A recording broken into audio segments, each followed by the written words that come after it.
So today we are talking about the 8 Secrets of Powerful Manifesting by Mandy Morris. 8 Secrets to Powerful Manifesting. Yeah, thanks. How to create the reality of your dreams. I was reflecting on, was the book impactful for us or for me in particular?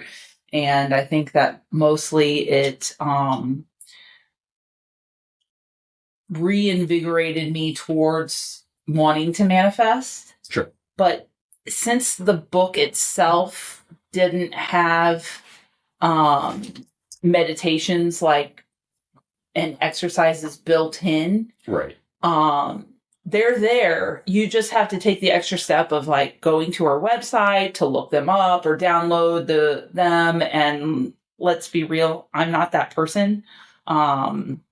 When I read a book, I just want it all to be there. I want all the information so that I can practice in the moment and, take the next step. Yeah. But if I have to work at it to find something, I'm probably just not going to do it. That's just not my style. So in that regard, it wasn't as impactful, but it did reinvigorate me to want to start manifesting, which then led us to buying another book about manifesting. Way back when, we did a lot of manifesting. It's kind of how we got to where we are now. We manifested our life, I like to say. That's really something that we've done. We way back in the beginning said we wanted to be living on a mini farm, and there were so many other things. I'm sure David could fill in, growing veggies and fermenting goods and walking around in the woods and all kinds of stuff, inspiring people to live their best life. Yep.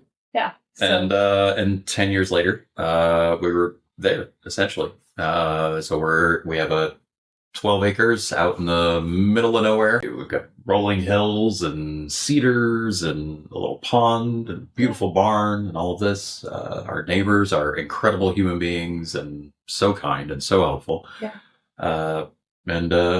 We were blessed enough to happen to find the exact right property when property was ridiculously cheap to buy. Right. Yeah. And we caught this one ridiculously cheap, even as property went back then. It's saved us financially more than once, honestly. Yeah. That we were able to luck into that. And none of it was luck. All of it was years of focused manifestation, meditation, and visualization. Being open to the signs. Yep. And listening, looking for the opportunities, and having the courage to take them when they show up. So hopefully, over the course of all of these book reviews and things, we'll get to share how we actually did that, what that looks like, because we'll be doing it again. That's what all of this is really about, is we're kind of diving back in. Yeah. And so that's why we were diving back in, was because we felt like, okay, well, we're here. What now? What's next? And so that's where the 8 Secrets to Powerful Manifesting came, why the book was picked up for us. I would say that when we were reading it together, there were things that it was like aha moments or aha reminders about, giving thanks and being grateful.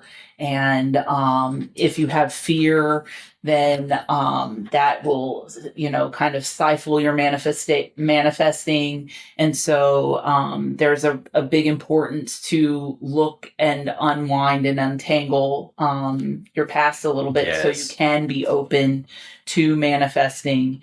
And that started with us reading that book. I knew those things, but there were definitely things that needed addressing. You'll hear a lot of the same things over and over and over and over again. And I really do believe that, there's a way that the universe objectively does or doesn't work.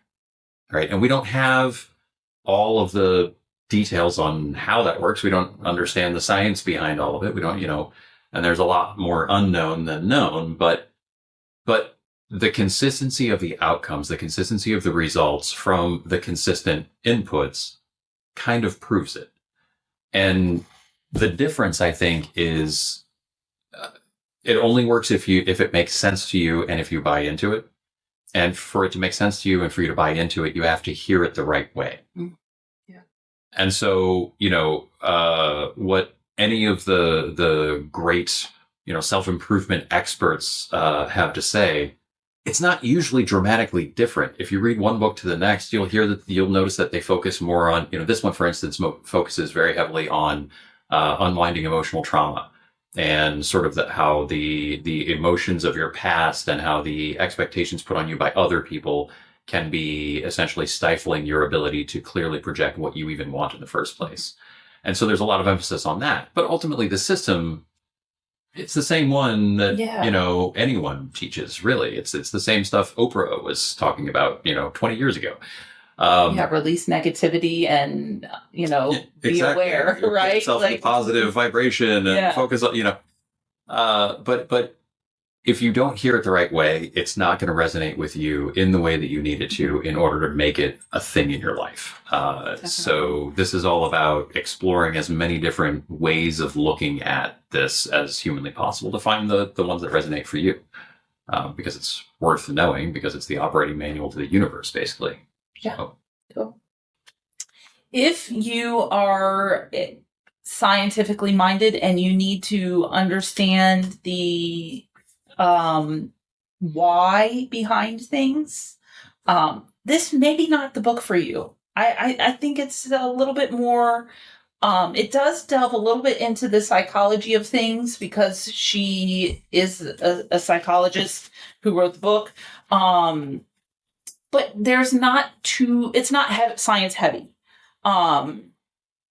So with that, if you're more, I was relating this to David, is like, if you need easier, like more layman's explanation, and that speaks to you, then this might be a good start on diving into manifesting. Sure. Again, you'll have to take the extra step to, download her audios, if that's something that you are interested in or want to do. It's work. It's not for me. That's why I guess I picked up another book. Yeah.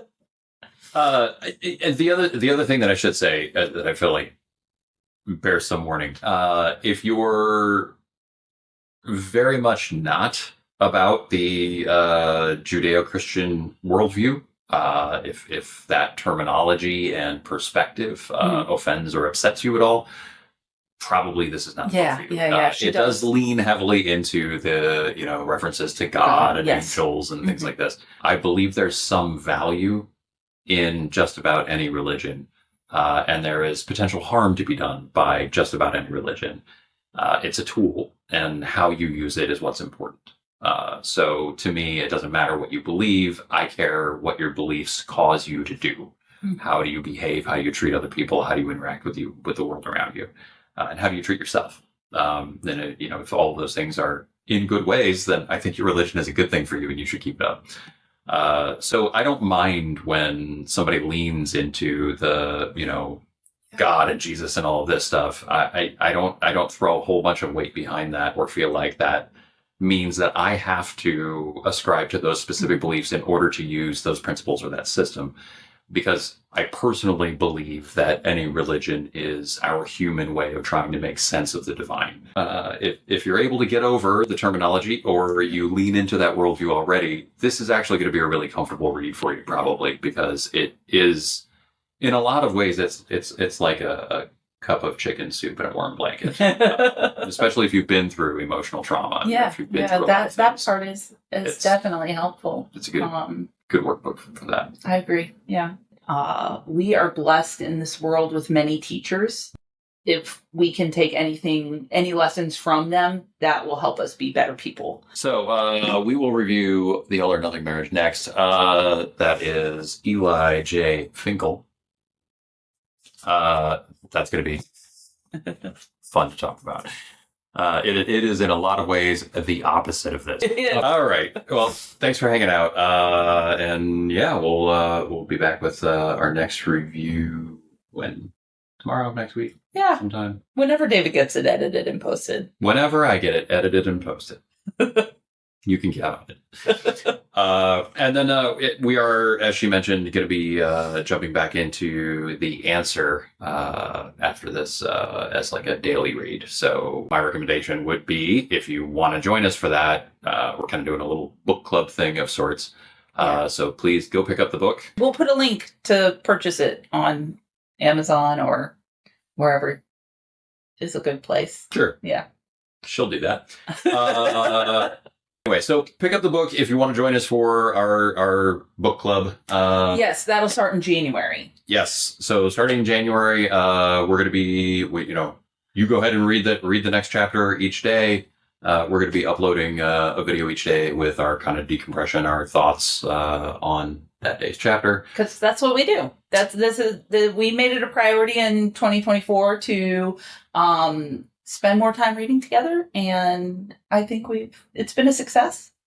6 books, that's not bad. Yeah. I mean, for, still working and having a kid. And we work through the books, right? Like, we actually do take the time to do the exercises in the books that we read, which sometimes take longer than a day or what have you. And so passive audience participation. Yes. Yeah. So speaking of which, that was the purpose of all of this was it's really easy to mean well. It's really easy to want to do something will be good for you. It is so unbelievably hard to actually start doing it and then stick with it. Yes. Terribly awful. difficult. So since we're already doing it, you can just join us doing it, do it as we're doing it, and then we're all doing it. And then you just run with it. Yeah. Nice and easy. That'll be beautiful. So join us for that. Get the book in time. And don't forget, if buying books isn't your thing, like, really, there's so many free resources. Libraries are still a thing. Oh man. And the library has digital options with like Libby or Hoopla. Some people do Kindle Unlimited. So, you can there's different ways. It's worth it. Yeah. Well, we appreciate you guys and we love you all and thanks for being here and we'll see you tomorrow.